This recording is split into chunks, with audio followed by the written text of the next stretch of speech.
प्यारे दर्शकों नमस्कार। तारीख है आज 16 जून 2025, दिन सोमवार, हिंदी तिथि आषाढ़ माह कृष्ण पक्ष पंचमी। आइए नजर डालते हैं हमारी प्यारी राज्य हिमाचल प्रदेश की तमाम बड़ी खबरों पर।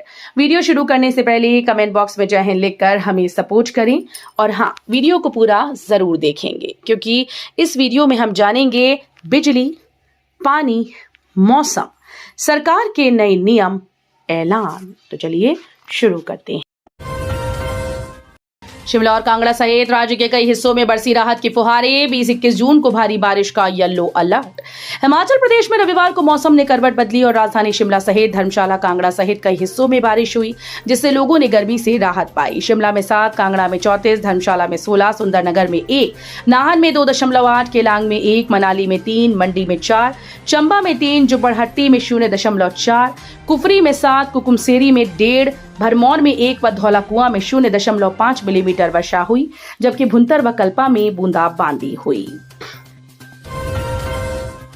हिमाचल के लोगों के लिए अच्छी खबर, पाइपलाइन से रसोई गैस का जल्द बढ़ेगा दायरा। क्या है पीएनजी योजना? बड़े महानगरों की तर्ज पर हिमाचल प्रदेश के नगरों में भी एलपीजी के स्थान पर पाइपलाइन से यानी पाइप्ड नेचुरल गैस पीएनजी से रसोई गैस का दायरा जल्द बढ़ेगा। पीएनजी की आपूर्ति योजना में तेजी लाई जाएगी। इसके लिए खाद्य आपूर्ति और उपभोक्ता मामले विभाग अगले सप्ताह बैठक करेगा और इस संबंध में इंडियन ऑयल कंपनी और अन्य कंपनीज के अधिकारियों से बैठक कर आवश्यक निर्देश दिए जाएंगे और अपडेट लिया जाएगा। इसका सबसे बड़ा लाभ ये होगा कि लोगों को घर पर सस्ते दामों पर ये गैस उपलब्ध होगी। पीएनजी एलपीजी की तुलना में 20 से 25% तक सस्ती है। प्रदेश के ऊना में पीएनजी का कार्य लगभग पूर्ण हो चुका है। हिमाचल में अब सीधा बगीचों में सेब खरीदना पड़ेगा महंगा, पकड़े जाने पर लगेगा जुर्माना। आखिर क्या है वजह? इस सीजन बिना पंजीकरण किए आढ़ती और खरीदारों को बगीचों में बागवानों से सीधा सेब खरीदना बागवानों को अब महंगा पड़ेगा। कुछ आढ़ती और खरीदार बागवानों से बिना पंजीकरण किए बगीचे में ही सेब की खरीदारी करते हैं। ये एपीएमसी एक्ट का सीधा उल्लंघन है। ऐसे आढ़तियों और खरीदारों पर अगले सीजन से एपीएमसी कार्रवाई करने की तैयारी कर रहा है। वहीं एपीएमसी ने बागवानों से भी अपील की है कि बिना पंजीकरण वाले आढ़तियों को अगर आप बगीचे में ही सेब की बिक्री करते हैं तो फिर आप धोखाधड़ी के शिकार हो सकते हैं। शिमला के रिज पर 15 जुलाई को होगा वीरभद्र सिंह की प्रतिमा का अनावरण। केंद्रीय नेता भी होंगे शामिल। राजा वीरभद्र सिंह फाउंडेशन के अध्यक्ष लोक निर्माण मंत्री विक्रमादित्य सिंह ने बताया कि केंद्रीय नेतृत्व की सलाह पर शिमला के रिज मैदान पर राजा स्वर्गीय वीरभद्र सिंह की प्रतिमा का अनावरण अब 23 जून की जगह अगले महीने की 15 जुलाई को किया जाएगा। कांग्रेस की वरिष्ठ नेता पूर्व राष्ट्रीय अध्यक्ष सोनिया गांधी, राष्ट्रीय अध्यक्ष मल्लिकार्जुन खड़गे, महासचिव प्रियंका गांधी वाड्रा, प्रदेश मामलों की प्रभारी रजनी पाटिल सहित कई अन्य केंद्रीय नेताओं ने इस समारोह में शामिल होने की इच्छा जताई है। मनाली घूमने आए परिवार के साथ हुआ हादसा, 30 फुट गहरी खाई में गिरी बच्ची। नागपुर से मनाली घूमने आए एक परिवार के साथ हादसा हो गया। हादसा 1 सप्ताह पुराना है। मामले में जिपलाइन से बच्ची अचानक 30 फुट गहरी खाई में गिर गई। इसका वीडियो भी सामने आया जिसमें देखा जा सकता है कि जिपलाइन की तार टूटने से यह हादसा हुआ। यहाँ बच्ची अपने पूरे परिवार के साथ आई हुई थी। इस दौरान बच्ची मनाली के नेहरू कुंड के पास जिपलाइन में गई। वापसी में वो जिपलाइन से गिर गई। इस हादसे में बच्ची को गंभीर चोट आई है। हादसे के बाद उसे अस्पताल में भर्ती किया गया, बाद में चंडीगढ़ रेफर कर दिया गया। अब उसे नागपुर के एक निजी अस्पताल में भर्ती करवाया गया जहां उसका इलाज चल रहा है। भांग की औषधि को ही अनुमति मिले, राज्यपाल बोले पूरे प्रदेश को नहीं बनने देंगे मलाना। राज्यपाल शिव प्रताप शुक्ल ने कहा कि पूरे प्रदेश को मलाना बनाने की इजाजत राजभवन नहीं देगा। उन्होंने कहा कि हिमाचल देवभूमि है और देवभूमि की सभ्यता व संस्कृति को सर्वोच्च रखा जाएगा।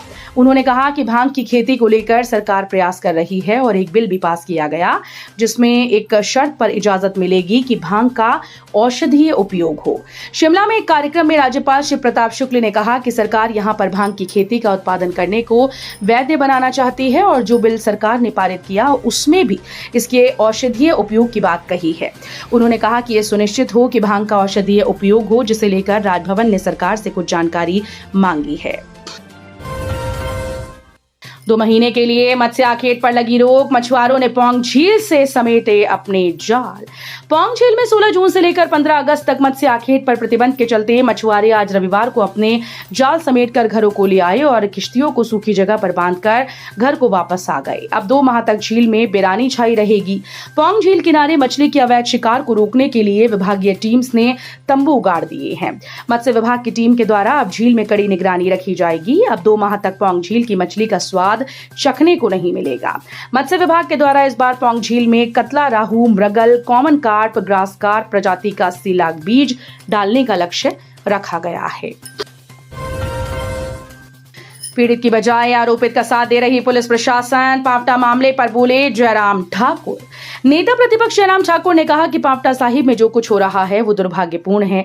पुलिस जिस तरीके से पीड़ित परिवार के साथ ज्यादती कर रही है और समुदाय विशेष का साथ दे रही है वो सरासर गलत है।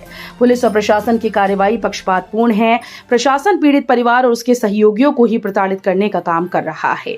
प्रशासन और पुलिस का काम न्याय करना है, पीड़ित का साथ देना है, न कि सरकार की राजनीतिक महत्वाकांक्षा को पूरा करना। पुलिस एक तरफ पीड़ित के साथ न्याय नहीं कर रही, दूसरी तरफ से उन्हें प्रताड़ित करने का प्रयास कर रही है। पुलिस कांस्टेबल भर्ती परीक्षा में 511 अभ्यर्थी रहे अनुपस्थित। 1000 से अधिक पदों पर होगी भर्ती। हिमाचल प्रदेश के 5 जिलों में रविवार को पुलिस कांस्टेबल पदों के लिए लिखित परीक्षा हुई। इस परीक्षा के लिए कुल 16,296 अभ्यर्थियों का चयन हुआ, जिसमें से इस बार केवल 511 अभ्यर्थी अनुपस्थित रहे। राज्य लोक सेवा आयोग की ओर से मिली जानकारी, इस बार परीक्षा केंद्रों में 96% उपस्थिति रही है। आने वाले दिनों में बदल सकती है भारत, चीन व पाक की सीमा। राष्ट्रीय स्वयंसेवक संघ की अखिल भारतीय कार्यकारिणी सदस्य डॉक्टर इंद्रेश कुमार ने कहा कि आने वाले दिनों में भारत, चीन व पाक की सीमा बदल सकती है। ये सीमा रणकच्छ से पाक में 100 किलोमीटर अंदर तक जा सकती है।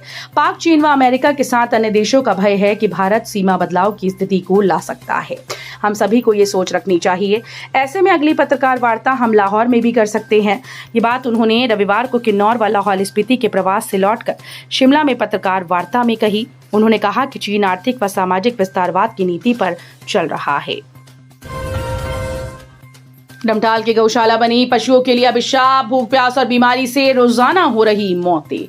हिमाचल प्रदेश के सबसे समृद्ध जिला कांगड़ा के इंदौरा विधानसभा क्षेत्र के अंतर्गत डमटाल में स्थित गौशाला गहरी अव्यवस्थाओं और लापरवाही की भेंट चढ़ चुकी है। गौशाला में रह रहे सैकड़ों बेसहारा पशु भूख, प्यास और बीमारी के चलते दम तोड़ रहे हैं। गौशाला के संचालक जेसीबी की मदद से गौशाला के इर्द गिर्द गहरे गड्ढे खोदकर पशुओं को दफनाते जा रहे हैं। गौशाला का संचालन इस कदर लचर हो चुका है कि उसे गौशाला के बजाय बूचड़खाना कहना ज्यादा उपयुक्त प्रतीत होता है। ये शब्द इंदौरा की पूर्व विधायक रीता धीमान ने एक प्रेस वार्ता में कहे। एचआरटीसी बस में सवार बाप बेटी से पकड़ी चरस की खेप, पुलिस से बचने के लिए अपनाया था ये तरीका। पुलिस थाना बरमाणा की टीम ने एसीसी चौक बरमाणा पर नाकाबंदी के दौरान एचआरटीसी बस से 2 किलो 42 ग्राम चरस बरामद की। इस मामले में नेपाल के रहने वाले एक व्यक्ति व उसकी बेटी को गिरफ्तार किया गया। जानकारी के अनुसार पुलिस टीम रूटीन चेकिंग पर तैनात थी। इस दौरान मनाली से देहरादून जा रही एचआरटीसी बस को जांच के लिए रोका। जांच के दौरान बस की सीट नंबर 26 पर बैठे व्यक्ति की हरकतें संदिग्ध लगी, जो पुलिस को देखकर घबरा गया। पूछताछ पर उसने अपना नाम बहादुर शाही, निवासी मदन चौक, डाकघर पुलपुर, तहसील व थाना कोल्हापुर, जिला बांके, नेपाल बताया। वो अपनी 31 वर्षीय बेटी के साथ चंडीगढ़ जा रहा था, जो कि बस की सीट नंबर 21 पर बैठी थी।